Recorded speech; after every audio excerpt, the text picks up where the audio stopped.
Welcome to Easy to Read Deep Thoughts. The few to get the many. Oh my gosh, starting right out, diving right into it. That is such an awesome title. I am here with my special guest, the number one VC in national, Brandon David. But before we get into the introductions, before I follow the structure of the show, I would just like to say how much publicly say, I watch everything you do. I pay attention to the subtleties, and it's been positively impactful on how I interact with people. I've noticed I've implemented what I've been able to. Yeah, I'm still digesting all the things I see, but I pay attention. Okay, so structure of the show. Oh my gosh, I just thought of this now. So I am I'm in a situation where I don't have access to my desktop, so I won't be able to share the article as I normally do. I'm working off my phone here. So the structure of the show is unique for this episode. Yeah. We are just going to free flow the conversation on building communities. I will not be able to follow my article a paragraph at a time, which I normally do, but it doesn't really matter. Brandon David and I have been talking for a few years now, and I think we can carry this conversation just fine without the article. Awesome. I am Jonathan Geyer. My first noteworthy note is I helped implement a health information exchange for the state of Minnesota. And in that opportunity, I was able to sit down and drink a cup of coffee with 30 some odd thousand veterans. And that's a big deal. That's kind of the origin to my communication style. And it's the origin to this show. I get similar vibes from talking with my guests as I did talking with the veterans there. Second noteworthy note is I coach a boxing class, and we are coming up on 1 million views. We had 4,000 people watch our practice last night. I think we're at 991,000, 94,000. Yep. Awesome. Brandon David, could you introduce yourself?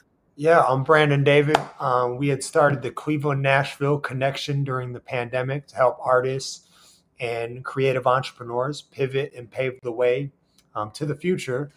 And that led us into the music tech world, emerging tech, learning more about blockchain technologies and other aspects of, from cryptocurrency and how that is going to impact the future of industry, from AI and all that stuff, that you may or may not. I know you understand that, Jonathan, but wherever the listener is at, we're all beginners. I have a friend named John Mediana in Nashville. He said, we're all beginners in this space. When's the last time we all got to come together as beginners? And I've had the opportunity to travel the country, meeting amazing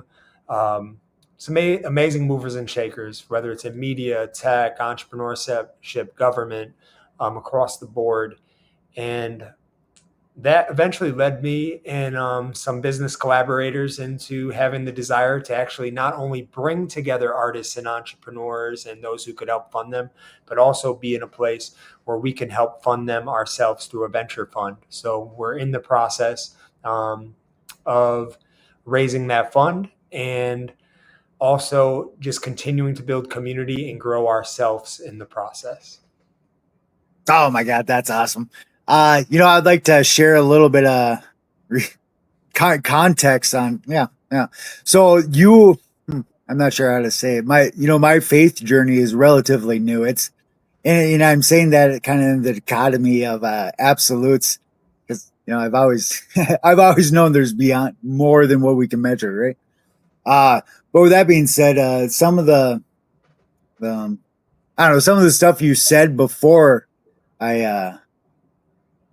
I'm not even sure. But before I jumped on this train, that sounds weird. Well, whatever. Some of the stuff you said before I drank that Kool-Aid, before I understood, I followed you before I understood where we were going, and now I have more context. I picture it like a kind of. This is how I picture it, like compartmentalized information. You had some blocks before I had those blocks. Yeah, I'm not sure. Some of the stuff you said to me 3 years ago is just now making sense, and it's kind of like an epiphany, a light bulb going off. Super interesting. That's I'm segueing this into building communities. Like, Feel free. I'm just going to keep talking until you interrupt me. So, yeah. What you said, I mean, what I thought about is two things. I thought about, when a seed's planted, sometimes it takes a while for that seed to blossom, right? So seeds were planted. And then I also see building blocks. Any successful building, you need a good foundation, right? yes, You sir. can put all the building blocks you want on if it's a faulty foundation, eventually that thing's going to crumble.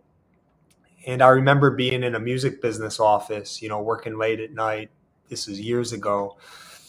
And I just remember we had just made the front page of the paper for taking tech into the music world, marketing tech into the music field, and we were on the front page of the business section of one of the top newspapers in the country. And I just remember being in the office thinking, what if we build something big and it can't be sustained and it falls and it hurts a lot of people? And that was a fear. And soon later I had an opportunity to lay it all down. I had a relationship with God, and I consider myself, even like whether you call it a marketplace missionary or having mission and purpose in the marketplace.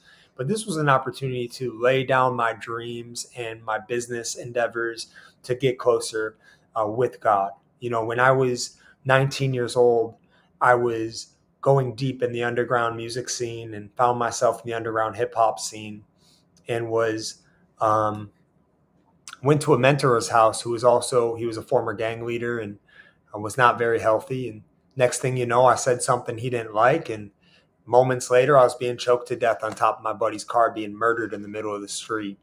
And that's when, as a stubborn 19-year-old creative entrepreneur trying to find his way, I had all my philosophies, had all this stuff. But when I was about to cross over to pitch darkness, in that moment of getting about to die and cross over to what I saw as pitch dark, I cried out for Jesus to save my soul from my gut. I heard this voice inside me, and my life was spared. Somebody came out of nowhere and got this man off of me, and I had a new lease on life.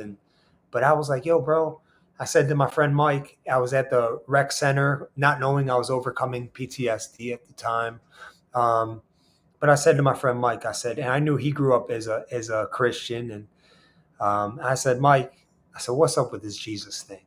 He goes, I'm glad you asked. And next thing you know, he says, hey, we were meant to be one in the garden with God. We were meant to be one in relationship. And when sin came into the world, we were separated from that relationship. And Jesus came as the bridge. He died on the cross to become the bridge, to bridge us back to the love of our Heavenly Father. And he's more than a bridge, he's life. But I was the first time I used to argue with people. I used to have debates about this. And that was, I think, the first time I just looked at him humbly and I said, I dig it. And then the rest was history. It took a process for my mind and my brain to catch what was going on in my heart. But it was people, those guides, those mentors in entrepreneurship and in music that came alongside me in recovery. And they poured into me. And a big turning point for me was getting introduced to John C. Maxwell, 21 Irrefutable Laws of Leadership. I started to fall in love with leadership and personal growth. Dale Carnegie's How to Win Friends and Influence People. And that process. And I remember saying, what if we could bring this into the creative entrepreneurial sector? What if we could bring more personal growth and leadership? And here we are today. We're not just looking to bring capital, but we want to build healthy communities. We want to help people grow themselves, whether that's in, we have a financial services arm, a team that's growing there that can help families and entrepreneurs and businesses. But we also want to be in a position where we can bring healthy capital and smart capital to those entrepreneurs that can grow that and take their idea and be the solution in society.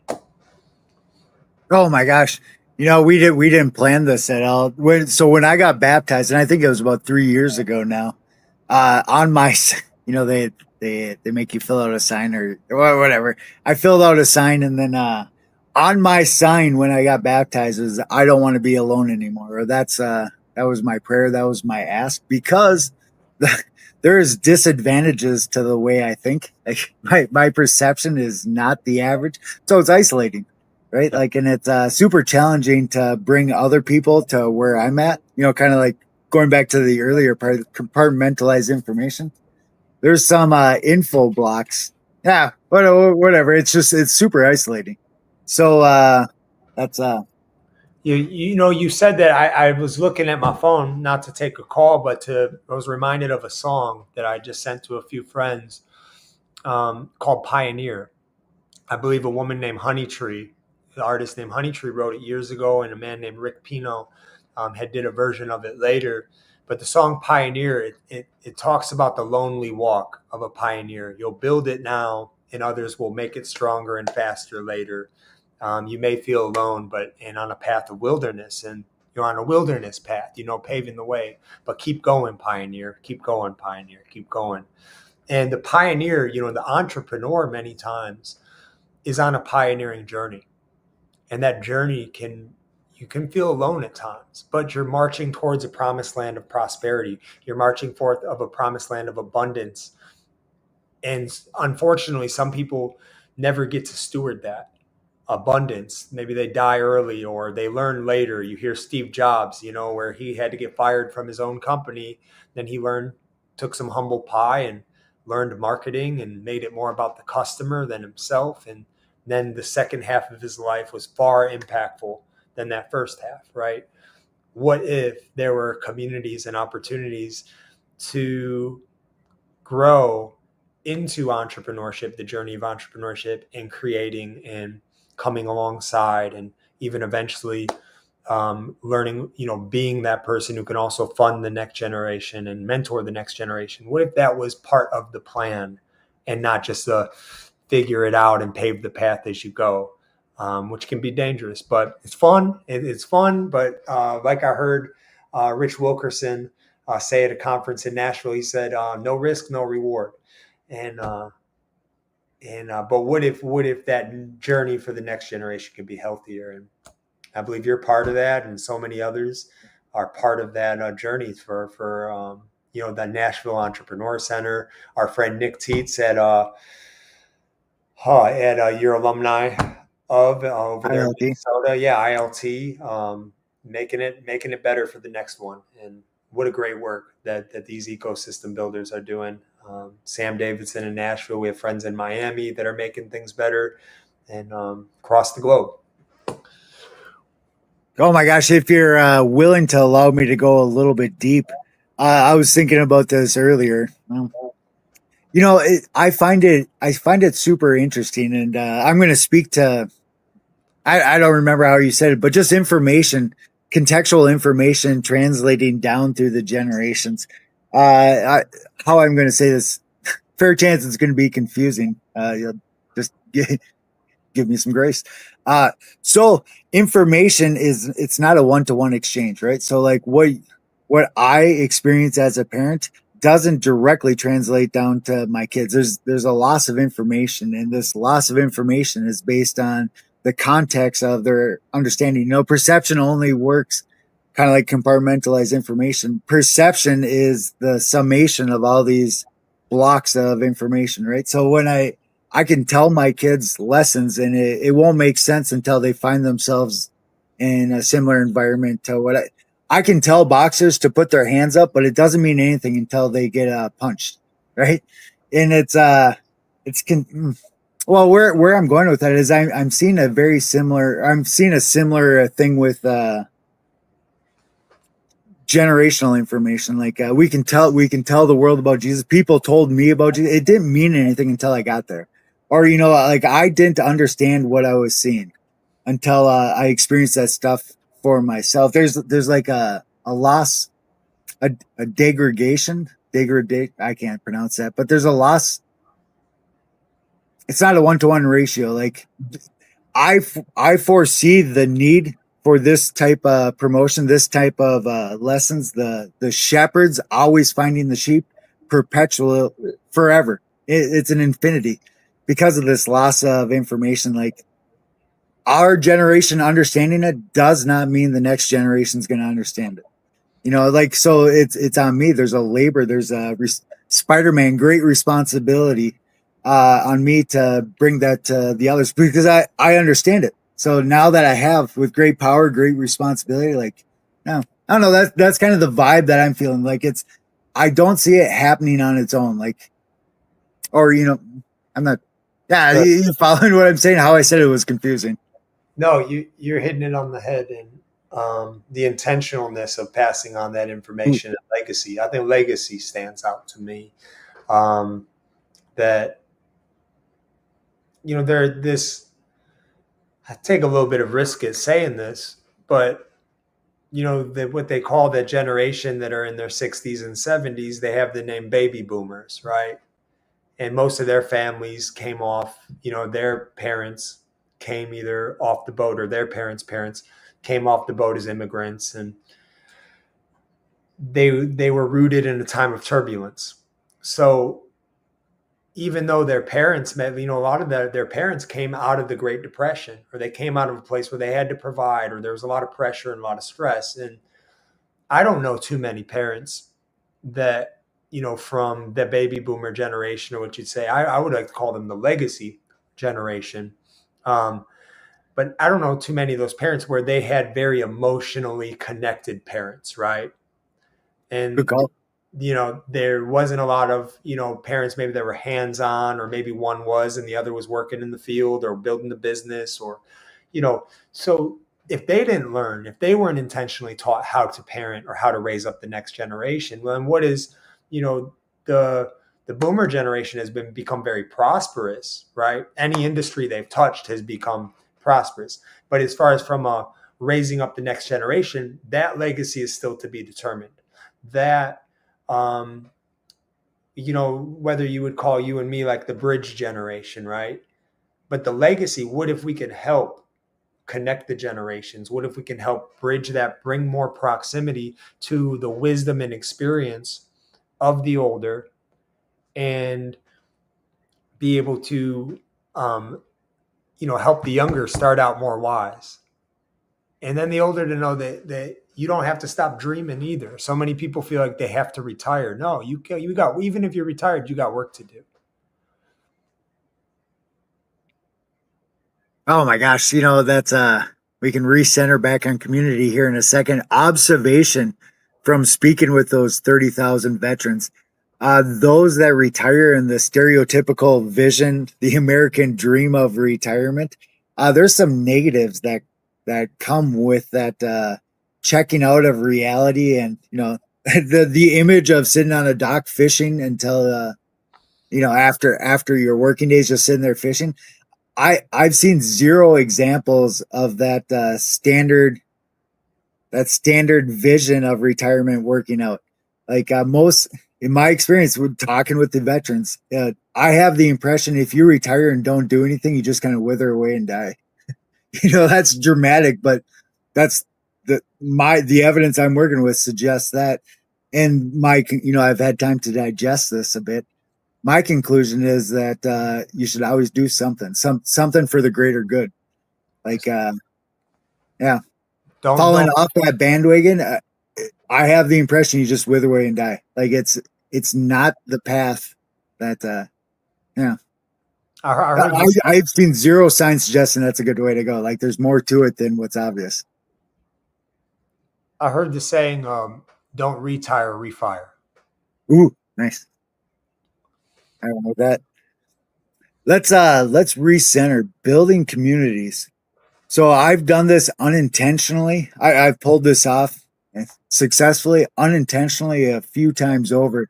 But you actually built a structure to it, or I'm aware that you have a structure to it, and there's gaps in my understanding to how you did it, why you did it. There's yeah, I known unknown. I know that there's stuff that you're doing, and I'm not sure how to say no. Yeah, yeah. You I know don't that fully understand what you're doing, but I can see the benefits. Like I'm curious, like a machine. I'm looking for the inner workings of your networking process because there's stuff to learn. you know I when I see like what David Kogan and other people, like where you look at these other people who really do this, and I look at them, I'm like, wow, how are they doing what they're doing? I feel like I'm more of like a bridge between being a professional community builder and just being somebody who just had a desire to build community, felt called to that, and just had some seasons where I was able to do that consistently.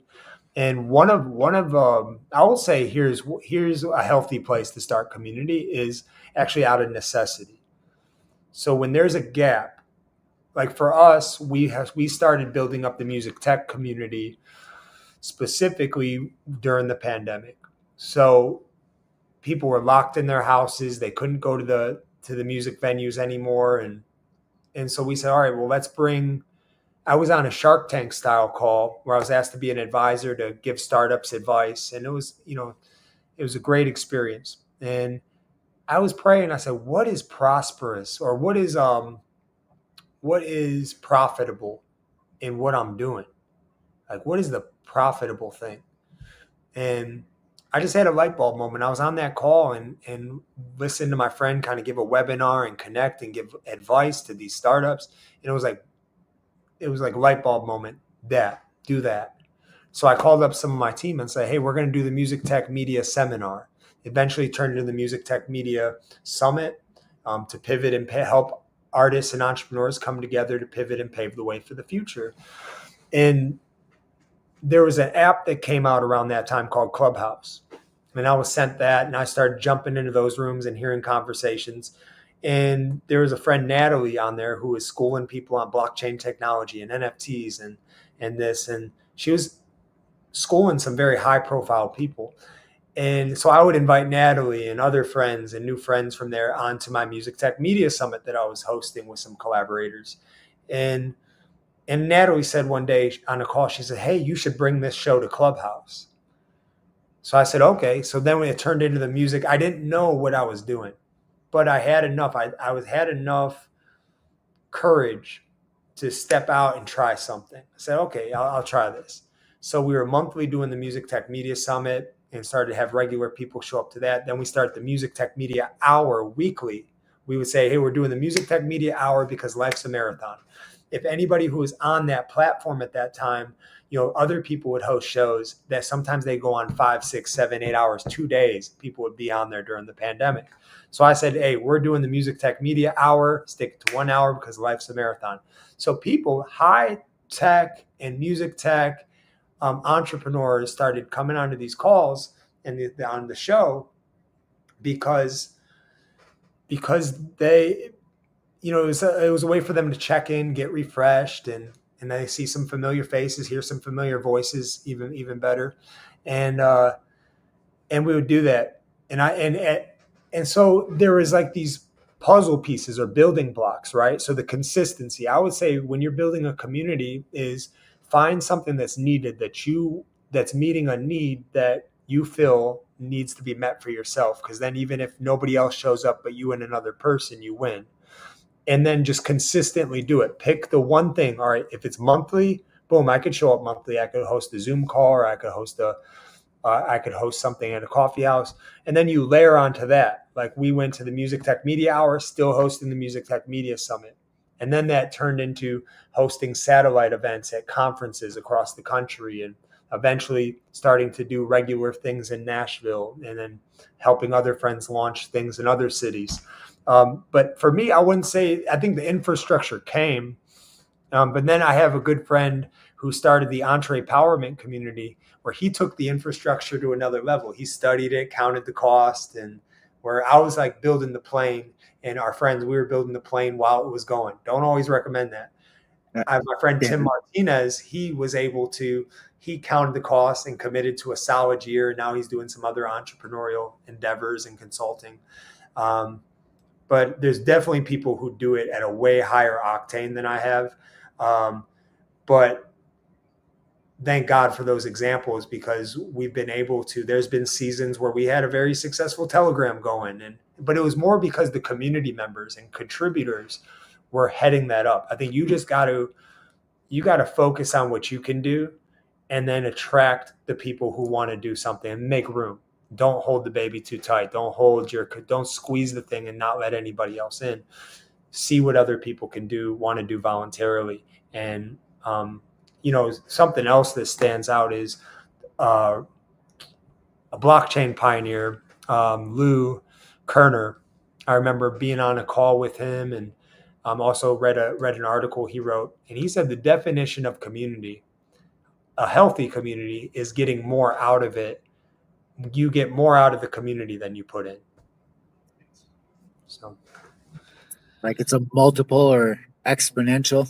absolutely, absolutely. That's why you pay $30 to go to Planet Fitness or LA Fitness or this or Lifetime Fitness, $50 a month, whatever. You're paying a fraction a month, but yet you get access to all these amenities that you would have had to spend millions of dollars to have those things in your backyard. The relationships you get, you might bring one connection to the table, but there's possible you'll get 10. If the giver's gain is a great philosophy, understanding that connecting and networking and building community is not a scarcity. You don't have to hold your relationship just for yourself and wait to ask a favor. No, you can ask a favor on behalf of somebody else that could bring value to somebody, and now it multiplies. It's like I'm reading a book or listening to a book on Audible called Atomic Habits, and you do those little things, and next thing you know, it compounds. Oh my gosh! Before we started recording, uh, Dennis is his first name. I forgot what his last name was, but we had somebody comment on the comment section for this live. Oh my gosh, I had just forgot where I was going to go with that. One can move a million. Yes, sir. Yes, sir.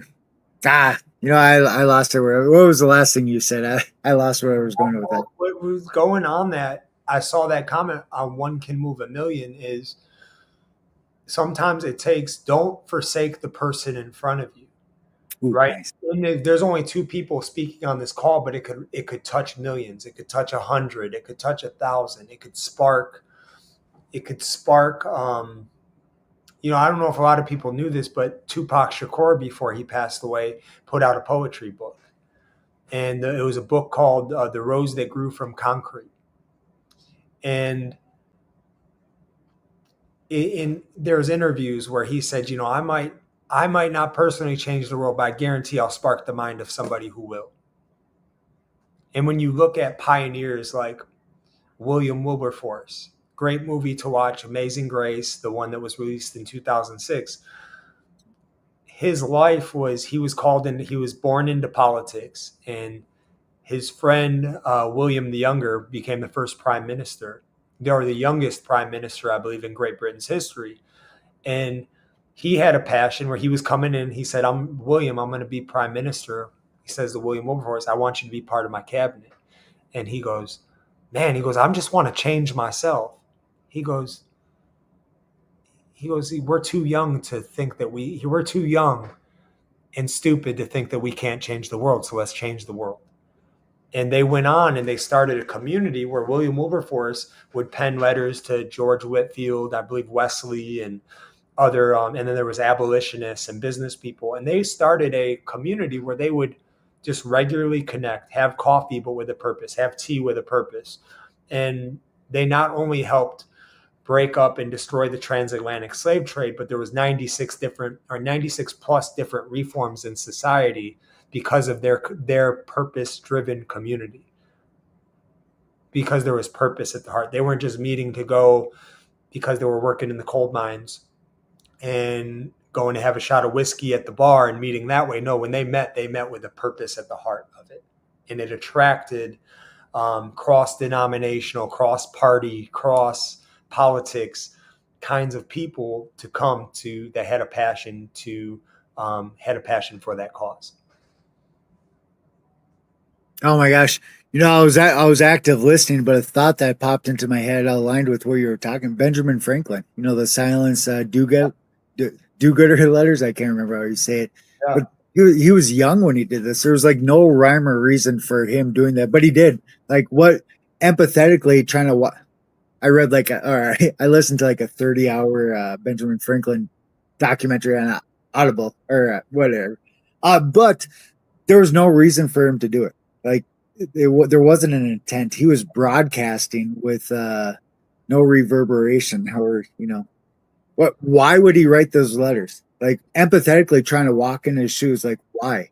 And the answer I have for why is super interesting. It's I I forgot what you said, but I believe you just touched on it. Like it's yeah. It's interesting you say that because how the connection of those influential people of the time, um, Benjamin Franklin, where I mentioned the name George Whitefield. Well, Benjamin Franklin was influenced by the evangelist and revivalist of the day, and what history would call the First Great Awakening that helped birth the country, the United States of America. And so Benjamin Franklin was like amazed at the oration and the speaking of George Whitefield. So he brings his friend, who was a fellow publisher, to the George Whitefield meeting, and his friend, and these were like open air crusades, and his friend got so touched by the message that he penned a letter the next day called The Great Awakening. He penned a poem.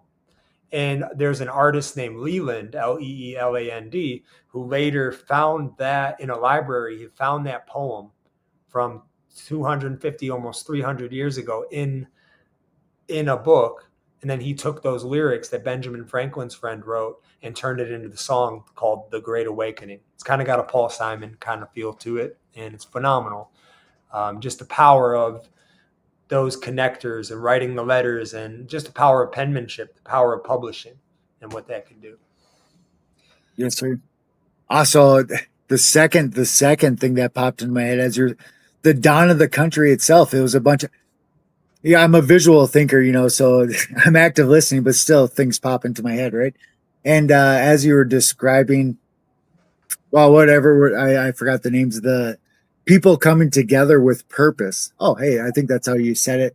I was picturing the dawn of the country and the original talks before the Constitution, before everybody was on board, because the majority of the population was pro-British when people started getting together and having purposeful conversations, which eventually led to the Declaration of Independence. But it started off as just a bunch of networking meetings, with a point or an agenda.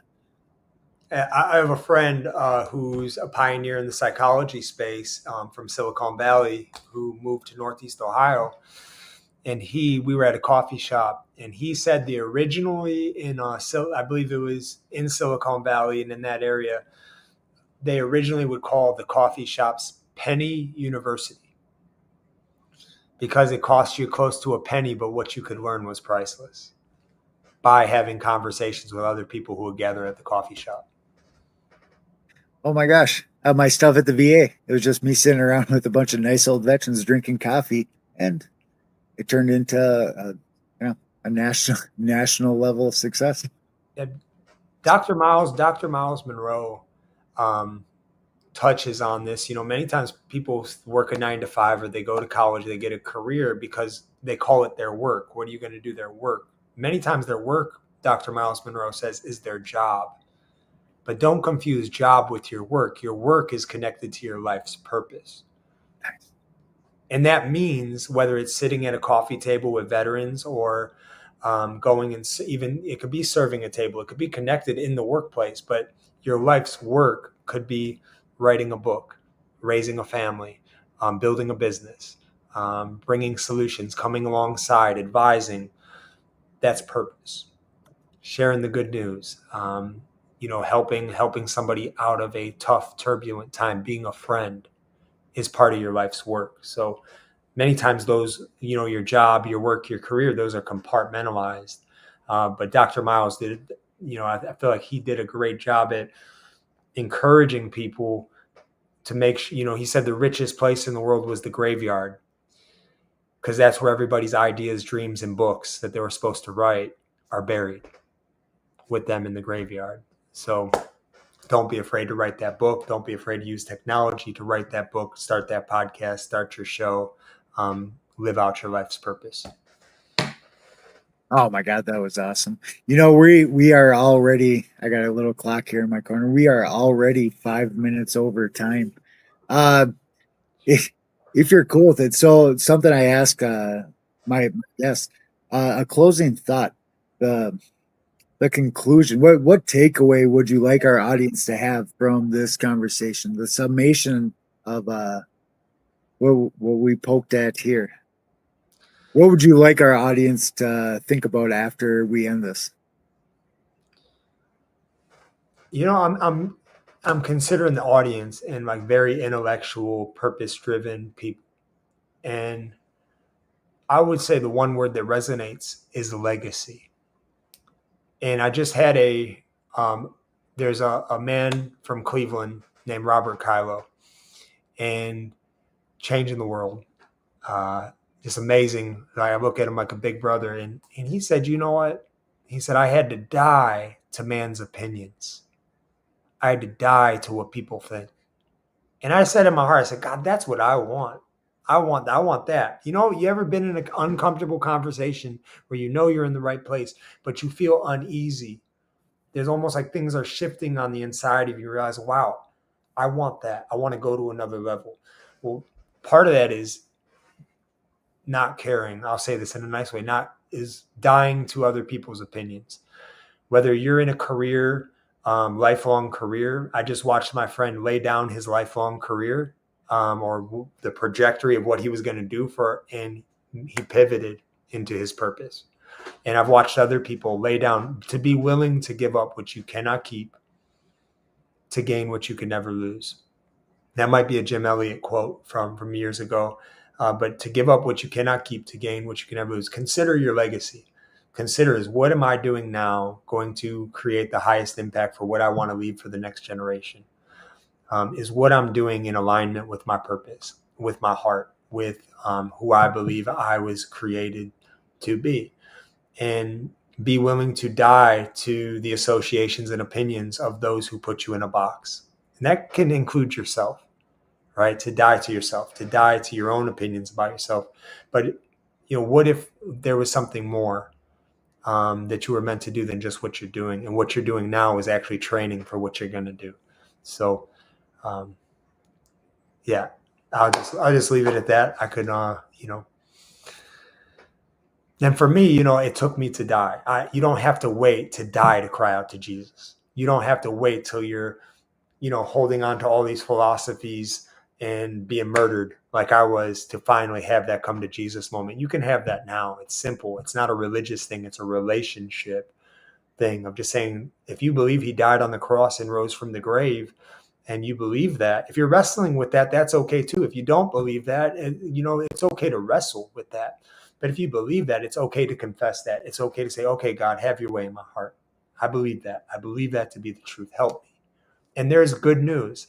There's a counselor that when Jesus Christ resurrected to the Father, he said, I'm not going to leave you alone. I'm going to send the helper. It's better that I actually go so you could do those greater works. And that helper, that counselor, is the Holy Spirit that you're already attracted to, that Holy Spirit that probably gave you the idea to start the business or take the job that you already did.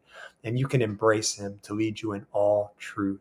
So if that's you, just say, Jesus, have my heart. I give you my life. Holy Spirit, have your way. Thank you, I'm forgiven. Thank you, hallelujah, I'm a new creation. As simple. So I guess if you know, that's it. That's it's not always comfortable to go there, but the comforter, Holy Spirit will give you comfort. So bless you. Oh my God, that's awesome. We're not going to top that. Thank you for coming on. What a cool conversation. You know, thinking on the fly here, if you're into it, I'd like to do another episode somewhere along the way and deep dive into it a little bit. You know, maybe when I get my desktop up and I can. Yeah, let's do it. We'll do part 2. To be, sure. like we say in Nashville and around the world, started in Nashville, now we say it everywhere, to be continued. Awesome. Thank you all for watching. What a great episode. Join us again. Thank you, Brandon and David. Yes, Super sir. cool. To be continued.